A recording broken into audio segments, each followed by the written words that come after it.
TV ವೀಕ್ಷಕರಿಗೆ ನಮಸ್ಕಾರಗಳು. ತಿರುಪತಿಯಲ್ಲಿ ಭಕ್ತರಿಗೆ ಉತ್ತಮ ವ್ಯವಸ್ಥೆ, ಕೋಲಾರ ಅಭಿವೃದ್ಧಿಗೂ ಸವಿತಾ ಸಮಾಜದ ಏಳಿಗೆಗೂ ಪ್ರಯತ್ನ. ವಾರ್ತೆಗಳ ವಿವರ.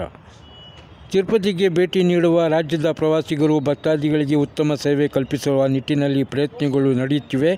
ಕರ್ನಾಟಕ ಭವನದ ನಿರ್ಮಾಣ ಕಾರ್ಯ 3 ಹಂತಗಳಲ್ಲಿ ನಡೆಯುತ್ತಿದೆ ಎಂದು ತಿರುಪತಿ ತಿರುಮಲ ದೇವಸ್ಥಾನದ ಟಿಟಿಡಿ ಆಡಳಿತ ಮಂಡಳಿ ಕರ್ನಾಟಕ ಸದಸ್ಯ ಎಸ್ ನರೇಶ್ ಕುಮಾರ್ ತಿಳಿಸಿದರು.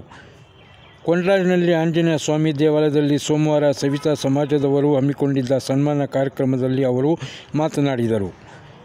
ಕರ್ನಾಟಕ ಭವನದ ಮೊದಲ ಹಂತದ ನಿರ್ಮಾಣ ಮುಗಿದಿದೆ. ಹಂಪಿ ಬ್ಲಾಕ್ ಎಂಬ ಹೆಸರಿಟ್ಟಿದ್ದು 3,000 ಜನರಿಗೆ ಆಗುವಷ್ಟು ಕೊಠಡಿಗಳಿವೆ. ಉಳಿದವರಿಗೆ ಹೋಲಿಸಿದರೆ ಕರ್ನಾಟಕ ಭವನ ವಿಸ್ತಾರವಾಗಿದೆ. ಕನ್ನಡಿಗರಿಗೆ ಭಕ್ತಾದಿಗಳಿಗೆ ಅನುಕೂಲಕರವಾಗಿದೆ ಎಂದರು. ಕೋಲಾರದ ಸಮಗ್ರ ಅಭಿವೃದ್ಧಿಗೆ ಒತ್ತು ಕೊಡಲು ಧ್ವನಿ ಎತ್ತುತ್ತೇನೆ. ಈ ಸಂಬಂಧ ರಾಜ್ಯ ಸರ್ಕಾರಗಳೊಂದಿಗೆ ಚರ್ಚಿಸುತ್ತೇನೆ. ಈಗಾಗಲೇ ಜಿಲ್ಲೆಗೆ ಕೈಗಾರಿಕೆಗಳು ಬರುತ್ತಿವೆ.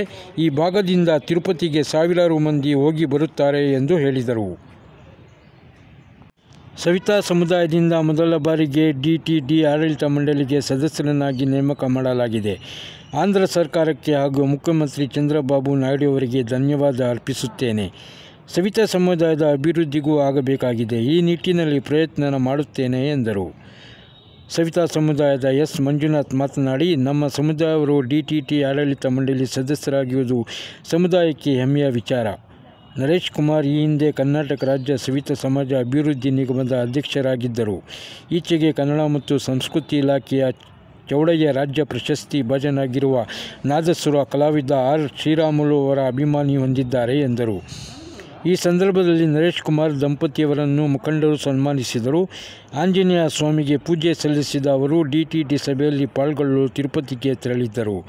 ವಿದ್ವಾಂಸ ಎನ್ಆರ್ ಜ್ಞಾನಮೂರ್ತಿ, ಸಮುದಾಯದ ಎಸ್ಜೆ ನಾಗರಾಜ್, ಸೂಲಿಕುಂಟೆ, ಮಾಲೂರು ಚಲಪತಿ, ಕೋಟೆ ರಾಜೇಶ್, ಎಸ್ ಕೆಂಪರಾಜ್, ನಾರಾಯಣಸ್ವಾಮಿ, ಶಿವು, ಗಣೇಶ್, ವೆಂಕಟೇಶ್, ಗೋವಿಂದರಾಜು, ಕೃಷ್ಣಮೂರ್ತಿ, ಸೀನಪ್ಪ ಪಾಲ್ಗೊಂಡಿದ್ದರು.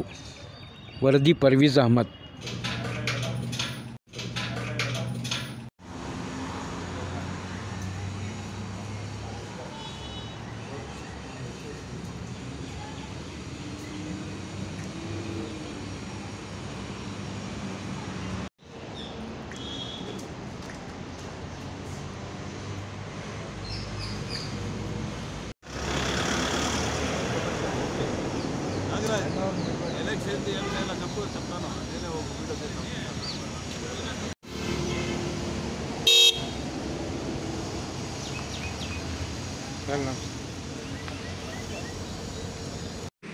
ಮತ್ತು ನಮ್ಮ ಸವಿತಾ ಸಮಾಜದವರಿಗೆ ಇಲ್ಲಿ ಪ್ರಮುಖವಾದ ಪಾತ್ರ ವಹಿಸುವಂಥ ಒಂದು ಅವಕಾಶ ಸಿಗಲಿ ಅಂತ ಹಾರೈಸ್ತಾ ನನ್ನ ಮುಂದಿನ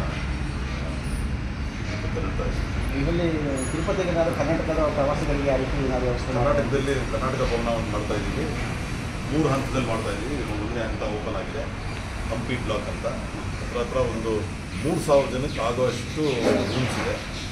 ನಮ್ಮದೇ ಅಲ್ಲಿ ದೊಡ್ಡದಾದಂಥ ಕರ್ನಾಟಕ ಭವನನೇ ಸಿಕ್ಕಾಪಟ್ಟೆ ದೊಡ್ಡದಾಗಿರುವಂಥ ವ್ಯವಸ್ಥೆ ಇರುವಂಥ ಜಾಗ.